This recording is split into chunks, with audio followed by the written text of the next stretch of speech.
가기사는 증시 각도기. 안녕하세요, 증시 각도기 TV 시청자 여러분, 투자자 여러분, 도기마을 여러분, 그리고 오디오 청취자 여러분 모두 반갑습니다. 6월 7일 화요일, 월요일 같은 화요일 아침이 밝았습니다. 네, 우리 이번에 현충일은 투자자들한테 정말 마음 편하게 해주었죠. 미국 시장 안 올라간 것도 있지만 중국 시장 올라간 것도 있어요. 그래서 한국 시장이 중국 시장하고 연동성이 좀 있으니까 오늘은 조금 편하게 그 시장 대하면 좋을 것 같고, 그리고 그동안 계속 중국 마감에서 계속 쪼아댔던 제로 코로나 안 풀면 안 된다 라는 것과 주요 기업에 대한 규제에 대해서 조금 완화하지 않고서는 투자 심리가 회복되기 어렵다라는 말씀을 드렸는데, 중국 분들이, 중국 대사님이 저희 방송을 들었는지 약간 그런 기미가 중국에서 좀 보입니다. 자, 그렇다면 한국 증시는 미국 증시 외에도 이제 중국 증시도 조금씩 생각해야 되는 때가 왔다, 이렇게 정리해 볼 수 있겠습니다. 자, 오늘 장 한마디. 기업에 투자한 투자자가 기업보다 연준만 보고 있네. 기업에 투자한 투자자가 기업보다 연준만 보고 있네. 이게 오늘 장 한마디입니다. 네, 오늘 장 이렇게 정리해 보면 딱 답이 나올 것 같습니다. 지금 현재 연준의 금리 인상 수준에 가장 강력한 영향을 미칠 지표가 뭘까요? 네, CPI입니다. CPI 발표가 10일날, 미국 시간으로 10일날 있습니다. 10일날 그 발표를 모두 기다리고 있는 쪽으로 집중되고 있는 게 지금의 현실입니다. 자, 화면이 조금씩 끊어지니까 먼저 지표 올린 것들을 먼저 보도록 하죠. 자, Fear and Greed 보이죠? 자, 드디어 Extreme Fear에서 그냥 Fear로 넘어왔습니다. 자, 저게 올라가면 올라갈수록 투자하기에 나쁘다라는 말씀 드렸어요. Extreme Fear 있을 때 투자하기 좋다. 저게 위로 올라가면 올라갈수록 나빠진다. 그러나 일반인들은, 우리 증시각도기 TV 분들 말고 다른 분들은 올라가면 올라갈수록 좋아할 거다. 그쵸? 우리는 거꾸로 경계한다. 올라가면 올라갈수록. 그래서 특별히 익스트림 그리드로 넘어가면 정말 조심해야 된다. 그리고 현금 비중을 늘릴 거다. 이런 말씀, 다시 한번 정리해 보죠. 그리고 최근에 기분이 좋은 게 있었어요. 제가 저희 그 증시각도기 TV 구독자, 청취자분들하고 만났었는데 몇몇 분 올해 다 성적이 좋아요. 나 깜짝 놀랐어. 와, 나만 빼고 너희들만 좋아? 야, 저보다 더 좋더라고, 성적이. 역시 저도 제가 한 말을 다 실천을 못 하나 봐요. 아니면 제가 조금 공격적으로 포지션을 구축하고 있나 봐요. 제가 여기서 계속 말씀드린 대로 포지션 구축하신 분들은 되게 성적이 좋더라고요. 그래서 너무 좋고 반가웠습니다. 그래서 이분들이 정말 이 길을 한 5년 10년 가면 진짜 금융 10만 전사 되겠구나. 지금은 주식만 하지만 향후에는 채권도 할 것이고 대체 투자도 할 것이고 다양한 투자를 할 것이고, 그러다 보면 그 중에서 또 젊으신 분들은 한국의 금융 인재가 되어질 테니 아주 미래가 밝다, 이런 생각을 해서 기분이 좋았습니다. 자, 오늘 미국 나스닥 지수 살펴보도록 하죠. 흐름이 왔다리 갔다리. 근데 처음에 아침에 강하게 시작했다가 오후로 갈수록 빠졌다가 제가 일어난 4시 반에 저점 찍었다가 막판에 조금 반등하면서 끝났습니다. S&P는 반등을 제대로 못했고요. 네, 그러나 그 시장이 뭔가 눈치를 보고 있다라는 흐름 볼 수 있죠. 아침에 세게 시작했다. 왜냐하면 중국에서 좋았잖아요. 중국에서 좋고, 그러니까 어디도 좋아? 유럽도 좋았어요. 유럽도 아주 좋았으니까 미국도 좋게 시작했죠. 1% 넘게 좋게 시작했다가 슬슬 빠지면서 마감이 된 게 어제 미국 시장이다. 그래서 일단 현재는 눈치 보기에 들어갔고, 그럼에도 불구하고 5월에 비해서는 변동성이 좀 줄었다. 계속 말씀드리지만 한번 투매가 몇 번 나오고 나니까 변동성은 좀 주는구나, 이런 것들 확인할 수 있었습니다. 채권 시장하고 동일한 궤적을 지금 주식시장이 걷기 시작했고요. 채권 시장은 드디어 체계적인 하락 장세가 도래했음을 시장이 인식하기 시작한 것 같습니다. 채권시장의 체계적 하락, 즉 금리의 지속적 상승을 눈을 뜬 것 같습니다. 제가 좀 이상하게 생각했던, 채권 시장에 대해서 2.6% 갈 때 10년물 이건 좀 말이 안 되지 않느냐라고 얘기했던 건, 아니 연말 기준금리가 최소 2.5%인데 어떻게 10년물 금리가 2.6%일 수가 있어. 그렇다고 채권 시장이 생각한 대로 경기 침체가 지금 바로 오나? 고용 실험 이런 게 전혀 그렇지 않은데 이상하다라고 말씀드렸죠. 자, 결국 피를 토했습니다. 채권 시장이 약세 전환을 하면서 오늘은 조금 과하게 약세로 나타났습니다. 요건 되돌릴 수 있습니다. 단기적으로 과하게. 근데 추세적으로는 시간을 장기 시기열로 쭉 펴서 보면 금리는 계속 우상향을 할 거다. 연말까지는. 그래서 제가 채권 투자는 언제? 자, 연말에 한번 생각해보자 라는 말씀을 드렸던 것이죠. 자, 경기 하강에 대한 베팅이 이제 채권 시장에서 쉽게 나오기는 어려울 것이고요. 말씀드렸던 대로 경기 지표, 실업률이나 고용, 사정 등이 그렇게 채권 시장이 생각하는 것만큼 당장의 스태그플레이션을 연상시킬 만큼 그 정도 수준은 아니기 때문에 그렇게는 어려울 것이다 라고 보여집니다. 그런데 이제 채권 시장 안전자산에 대해서 이렇게 가격이 떨어지는 안전자산 비선호 현상이 위험자산 선호를 바로 일으켰느냐, 그건 또 아니더라 라고 볼 수 있죠. 위험자산 선호가 나올 듯 했습니다. 조금 이따 말씀드리지만 공급망 관련해서 조금 풀리는 이슈가 나왔기 때문에. 그러나 그럼에도 불구하고 지금 시장은 9월의 금리 전망을 보고 나서 랠리를 할지 말지를 결정할 겁니다. 그래서 지금은 눈치 보기 장세다 이렇게 보면 되는데요.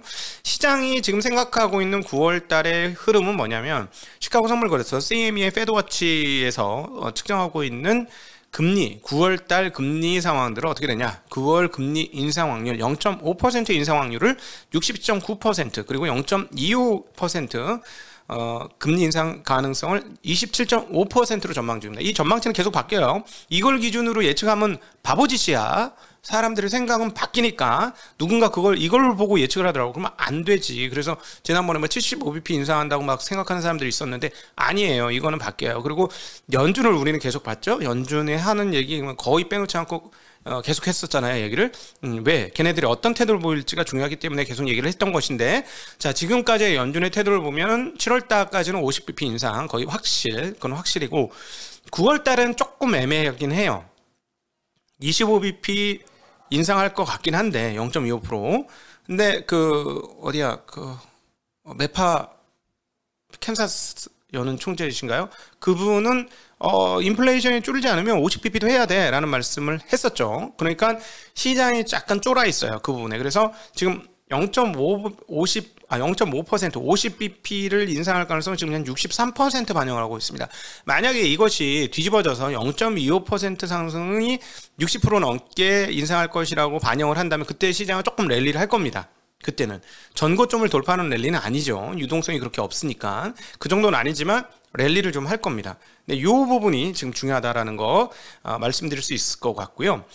이게 낮아지면 9월달 50bp 금리 인상 가능성이 낮아지면 그때는 위험자산 선호가 나타날 것이다 라고 보시는 게 맞을 것 같습니다. 지금은 9월마저 0.5% 금리 인상 가능성이 높기 때문에 채권 시장이 약세를 나타냈고 주식은 눈치 보기를 하고 있는 그런 상황이다 라고 보여지고요.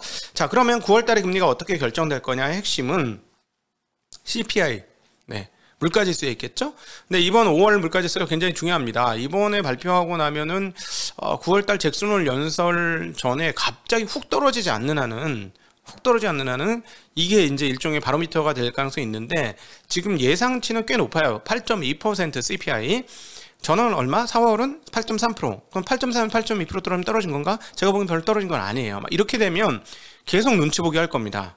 9월에 연준이 50bp 인상할 수 있다는 생각을 계속할 것이기 때문에 그래서 저 생각에는 이게 8% 밑으로 떨어지면 쾌재를 부르면서 시장이 세게 올라갈 것이고요. 그렇지 못하다면 조금 계속 눈치 보기 할 것이다 라고 보는 게 맞을 것 같고요. 근원 CPI는 5.9% 예상하고 있습니다. 4월에는 6.2%여서 근원 CPI는 조금 올라갈 걸로 보여지는데 일단 이번 주 10일 날 발표가 됩니다. 그때까지 눈치 보기 할 걸로 보여지고요. 그런데 자, 여기서 머리를 한번 굴려보죠. 자, 미국 CPI가 낮아질 것이냐, 여기에 대해서 이제부터 본격적으로 한번 심화학습을 한번 해보죠. 머리를 돌리면서. 떨어질까요? 제가 보기엔 당장엔 안 떨어질 것 같습니다. 일단 왜? 유가가 높아, 그죠? 119불이야 지금. 조금 이따 다시 말씀드리겠지만 사우디아라비아 연맥이고 있습니다. 그러니까 CPI가 낮을 것 같지 않아요. 근데 공급 적체는 일부 해소될 가능성은 지금 열려 있어요. 조금 이따 다시 또 말하겠지만. 근데 문제는 뭐냐면 중국의 PPI가 미국의 CPI까지 반영이 되는 데는 4에서 8개월 사이 어디쯤 4에서 6개월이라고 지금 추정을 하고 있는데 4에서 6개월이 더 걸린다 라고 보고 있어요. 자, 근데 지난번에 우리가 중국의 PPI가 떨어진 떨어졌지만 11% 12%대인가에서부터만 7%대인가 8%대까지 떨어졌잖아요. 7%대 후반인가? 예, 그렇게 떨어졌는데 그게 낮은 건가요? 그럼 그게 그렇게 되면 미국 CPI를 낮추나요? 아니죠. 자, 여기서 다시 통박을 굴려보면 급한 불이 꺼지지 않았으니까 대중 관세 인하 카드가 나오지 않을까요? 자, 월스트리트 저널에서 보도했습니다. 미국 정부가 향후 2년간 태양광 제품에 새로운 관세를 부과하지 않을 것이다. 그래서 태국, 말레이시아, 캄보디아, 베트남에서 수입하는 태양광 패널에 대한 관세를 2년간 면제하기로 했다. 그러면 얘네들 태양광은 누가 만든 건데? 제가 보기에는 이 패널은 중국 거 같은데요? 중국의 우회 수출이 가능하겠죠. 중국 수출, 일종의 중국 대중국 관세 면제 라고 봐도 되겠죠. 지나 러먼드 미국 상무장관 CNN 방송에서 이렇게 얘기했습니다. 가정용품이나 자전거 등과 같은, 자전거 2배나 올랐거든, 물품에 대한 관세 인하 조치는 타당한 측면이 있다고 언급했다. 이는 관련 제품에 대한 관세 인하 기대를 높였다 라고 보도가 나오고 있습니다. 자, 역시 급한 불을 끄기 위해 이런 것 아니냐는 거예요. 미국이 굳이 뭐 대중국 관세 인하 해줄 필요가 뭐가 있어? CPI가 높지 않으면, 물가가 높지 않으면, 높으니까. 자, 사우디. 빈살만 장난 아니죠. 네, 조폭 두목 같으신 분인데 사우디 판매 원유 가격을 인상했습니다. 그래서 장중에 WTI가 120달러를 돌파했습니다. 자, 선물이에요. 자, 사우디 가시는 우리 갑자기 미국 바이든 대통령에 대한 선물, 석유 가격 인상. 야, 세죠? 네, 셉니다. 자, 이거를 낮추러 가는 거죠. 너희들 똑바로 하면 우리 계속 올릴 거야. 이런 걸 시그널을 보여줬고, 그래서 이 부분에서 CPI는 쉽게 떨어질 것 같지는 않습니다. 그러나 반대쪽의 측면, 인플레의 또 다른 측면, 공급 부분에서는 적체 일부 해소 가능성이 좀 높아지는데요. 중국의 제로 코로나가 자꾸 위드 코로나 느낌이 또는 한국 카피 모델이 보이기 시작합니다. 일부만 셧다운하고 나머지 돌린다라는 얘기 있고, 잘 아시다시피 백화점 문 열었어요. 야, 그리고 지난 주말에 플랫폼 기업에 대한 규제 관련된 이야기가 슬쩍슬쩍 뜨더군요. 그러면서 알리바바 6% 상승, 징동닷컴 6% 상승, 핀듀오도 5%대 상승을 지난 미국 시장에서 했습니다. 자, 중국이 뭔가 변화되는 것 같고요. 중국 시장 상승으로 우리는 어제 그것을 확인할 수 있었습니다. 네, 자, 그럼에도 불구하고 아직 완벽하진 않은데 말씀드렸듯이 WTI 119불, 니켈 5.38% 상승, 알루미늄 2.31% 상승을 했고요. 소맥이 무려 5.52%. 갑자기 쭉 빠지길래 웬일이야 막 이랬는데, 옥수수도 2.19%, 대도 0.24% 올랐습니다. 내년이 더 큰 문제예요. 지금 중국에서 그 김경환 애널이 전하는 바에 의하면 이렇게 했죠. 야, 너들 중국 지금 그 곡물 사재기 할 거야? 근데 곡물가 네 폭등 다 니네 책임 아니야? 자, 그럼 아프리카 국민들 다 굶어 죽는데 지금 실제로 소말리아나 이런 데는 굉장히 어렵다고 합니다. 하루에 한 끼 먹기가 힘든다. 뭐 이런 상황의 이야기가 들리고 있어요. 지금 벌써 이거는 한 달 반 된 이야기인데 그런 얘기가 들리고 있습니다. 지금 그건 결국은 중국에서 지금 연초부터 식량 위기에 대한 얘기를 계속 많이 했고, 식량 안보에 대한 이야기를 정말로 많이 하고 있어요. 거기에 대한 위기감을 굉장히 크게 느끼고 있었던 것 같은데, 누가 질문했죠. 그렇게 니들 그렇게 사재기해가지고 지금 곡물가 폭등시키고 그러면은 못 사는 나라들 다 지금 어려움이 있는 거 아니냐. 그래서 심지어 어떤 사람 음모론으로 얘들이 말이야 그렇게 곡물 사가지고 말이야 아프리카에 자선한답시고 줘가지고 아프리카에 대한 영향을 확대할 거야, 뭐 이렇게 얘기를 했는데, 당국자의 얘기는 이겁니다. 5% 땅땡이로 20% 인구를 먹여 살리려면 어떻게 해야 되겠어, 뭐 이런 이야기를 하고 있어요. 맞는 얘기죠. 틀린 얘기 아니죠. 만약에 중국에서 먹을 것까지 없다? 제가 보면 못 참습니다. 사람들 뒤집어 엎습니다. 그러면은 체제 전복이 일어나니까 그거는 막으려고 할 거예요. 그래서 계속해서 위협을 느끼는 중국은 계속해서 곡물을 사들이는 일을 할 것이고, 내년도 더 큰 문제고, 그 다음에 중국의 계속 더 큰, 내년이 더 큰 문제라고 말씀드린 건 뭐죠? 비료의 상당 부분, 인공 비료의 상당 부분은 러시아에서부터 나오는데, 지금 중국이 이 비료가 없으면 내년도 수확량이 어떻게 될까요? 자, 그래서 이제 내년도가 이 곡물 인플레이션에 상당히 큰 충격이 있다. 그래서 이번에 의외로 곡물 인플레이션이 내년까지 가게 되면 70년대 이후의 인플레이션으로 우리가 보게 될 수도 있다라는 점도 한 축으로 이렇게 머릿속에 염두를 해두고 있어야 될 것 같아요. 마냥 아니다라고 보기에는 좀 어려울 것 같고요. 그 부분은 계속 상정을 해야 될 것 같습니다. 그래서 마트 가면 먹을 거 2개씩 사나?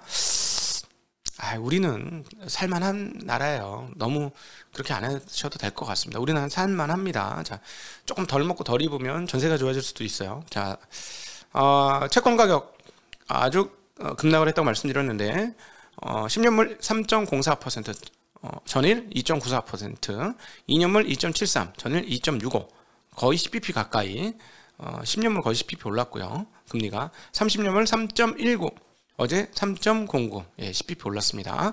5년물 3.03, 어제 2.93, 이것도 거의 10bp 올랐죠. 네, 3개월물은 1.21, 전일 1.19였습니다. 자, 금리가 이렇게 피를 토하고 있고, 그런데 지금 원자재 가격이 많이 올랐는데 그 달러 가격 강세인데도 올라서 참 그래요. 102.40입니다. 달러 지수가 전일 102.17이었습니다. 여러분에게 소식 전할 때. 유로 달러가 조금 빠졌습니다. 1.069로 1.071이었는데요. 엔화가 말이죠. 엔화가 이상해. 130.88이었는데 131.90이에요. 어제 100엔당 956원이었는데 100엔당 950원까지 떨어졌습니다. 지금 엔화가 이상하죠. 엔화 이상한 거는, 자, 한번 차트 한번 볼까요? 엔화가 지금 쫙 좀 길게 한번 볼까요? 좀 길게 한 5년, 네, 5년, 자, 1년, 자, 1년 보셨죠? 난리죠? 자, 5년, 미쳤어. 그죠? 미쳤어. 유로화 대비 7년 내 최저치. 네, 저 위로 올라가는 게 약세잖아요. 유로화 대비 7년 내 최저치. 이게 도대체 뭐지? 라는 생각이 드는데, 일단은 논리적으로는 이렇습니다. 일본의 태도가 그렇기 때문에 그렇습니다. 그러다 하루 있고 VOJ 총재께서 통화정책을 긴축으로 전환하는 것은 아직 시기상조다, 아직 적절하지 않다라는 톤으로 이야기하셨어요. 4월 근원 소비자 물가가 전년 동기 대비 2.1% 상승했지만 일본 은행의 2% 물가 목표가 달성된 건 아니다라고 이야기하셨어요. 이야, 이거, 네. 그래서 여기서 또다시 음모론이 생각이 나는데, 도대체 왜 이러지? 왜 이러지? 옛날 같았으면 뭐라고 했을 것 같은데, 미국에서. 너들 지금 장난해? 장난하냐고. 형 가만히 있을 것 같아? 이랬지 않습니까? 너 환율 조작이야. 죽어. 이런 분위기였잖아요. 항상. 그죠? 근데 지금 이건 뭘까? 네. 이런 음모가 생각이 납니다. 중국을 어떻게 좀 잡아야 되는데, 중국 잡으려면 어떻게 하지? 상대 말을 하나 또 만들어야 되지 않겠어요? 네. 그 중에 하나가 자기 나라 말 잘 듣는 일본일 수도 있겠죠. 네. 그럴 수도 있고, 또 하나는, 우리는 좀 싸게 소비해야 되니까, 그래, 니네 통화 약세해서 차 좀 싸게 해라. 응? 도요타 좀 싸게 사자. 10% 할인? 20% 할인? 자, 환율로 또 10% 할인? 이런 분위기일 수도 있어요. 그래서, 지금 옛날 같았으면 이거 환율 조작 얘기 분명히 나왔을 가격이에요. 근데 얘기 안 나오는 거 보니까 인플레이션이 급하든가 아니면 중국의 경쟁마로 일본을 선택하고 있든가 하는 것도 동시에 같이 한번 그냥 재미난 재미거리로 생각해 볼 수 있는 대목이 아닌가 싶습니다. 미국 5월 고용 추세 119.77 나왔습니다. 전월 120.60이었습니다. 자, 그리고 그 제로 코로나가 해제된다는 얘기를 제대로 다 안 드렸는데, 그 얘기를 조금 더 드리면, 지금 수능을 앞두고 있어요. 그 중국의 가오카오 고시, 예, 고시를 가오카오, 네, 이렇게 얘기를 하는데 1,200만 정도 가까이 시험을 본답니다. 근데 이거 하게 했고요. 식당도 영업 다시 하고 학교 등교도 전면 허용했고, 그다음 이틀간 치러진답니다. 이것도 계속 이제 오프라인으로 합니다. 그런 거 보면 이제 상당히 많이 풀어졌다는 것이죠. 그래서 이게 이제 제로 코로나에서 조금 뒤로 물러난 게 보인다. 자, 여기서 하나만 더. 재봉쇄 일부 할 거예요. 제가 보기에는. 근데 재봉쇄 폭이 크지 않으면, 제로 코로나 플러스 위드 코로나로 가는구나 라고 보시면 될 것 같습니다. 자, 그러면 시장은 안심할 수 있다. 그래서 위드 코로나를 완전히 풀지 않는다라는 시그널만 보여주면 돼요. 지난번처럼 완전 봉쇄로만 안 가면 시장은 위드 코로나 한 것으로 인식하고 그냥 내달릴 수가 있어요. 중국 시장 같은 경우 그럴 가능성이 있기 때문에 지금 중국이 조금 풀리고 있다라는 거는 한국 시장에는 조금 좋은 뉴스가 아닌가 싶습니다. 자, 일론 머스크가 트위터 가짜 계정에 대한 정보를 제대로 제공하지 않으면 트위터 인수를 철회할 수 있다라고 밝히면서 주가가 빠졌고요. 아마존은 드디어 20대 1로 주식을 분할을 했습니다. 그래서 아마존은 이제 124.79달러로 이제 한 주당 별 부담이 없네요. 옛날에는 이거 한 주 살려면 이랬는데 그런 가격으로 바뀌었습니다. 이제 앞으로 알파벳도 분할을 하겠군요. 이런 식이면 2,300달러니까. 네, 감사합니다. 여러분들과 함께하는 이제 질의응답으로 넘어가도록 하겠습니다. 안녕.